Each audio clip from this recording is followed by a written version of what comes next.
Nampally railway స్టేషన్కు ఇకపై ఒంటరిగా వెళ్లను. ఎవరైనా తోడుంటేనే వెళతాను. అక్కడికెవరూ ఒంటరిగా వెళ్లకపోవడమే మంచిది అంటూ మతిస్థిమితం కోల్పోయి సాధారణ స్థితికి చేరుకున్న వైద్యురాలు సునంద సాహి ఆంధ్రజ్యోతి విలేకరులతో చెప్పిన మాటలు సంచలనం సృష్టిస్తున్నాయి.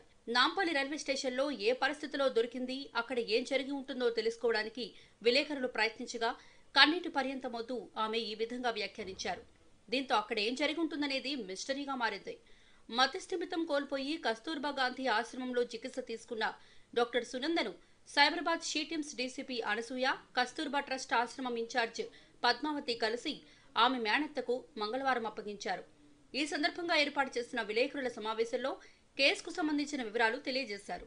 యూపీలోని వారణాసికి చెందిన సునంద మతిస్థిమితం కోల్పోయి 2017లో నాంపల్లి పోలీసులకు కనిపించగా వారామెను కస్తూర్బా గాంధీ అనాథాశ్రమంలో చేర్పించారు. అంతకుముందు నగరంలోని మొయినాబాద్లో వీఆర్కే మెడికల్ కళాశాలలో మెడిసిన్ పూర్తి చేసిన విషయం తెలిసిందే. అయితే పూర్తిగా కోలుకున్న తర్వాత సునంద మేనత్త అల్కారాయ్ను వారణాసి నుంచి పిలిపించి ఆమెకు అప్పగించారు.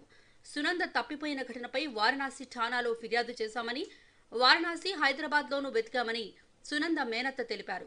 మరోవైపు తాను డాక్టర్గా కొనసాగుతూ ప్రజలకు వైద్య సేవలందిస్తానని సునంద స్పష్టం చేశారు. అయితే సునందకి ఇలాంటి పరిస్థితి ఎందుకు వచ్చింది, నాంపల్లిలో ఏం జరిగిందో ఆధారాలు దొరకడం లేదని డీసీపీ అనసూయ తెలిపారు.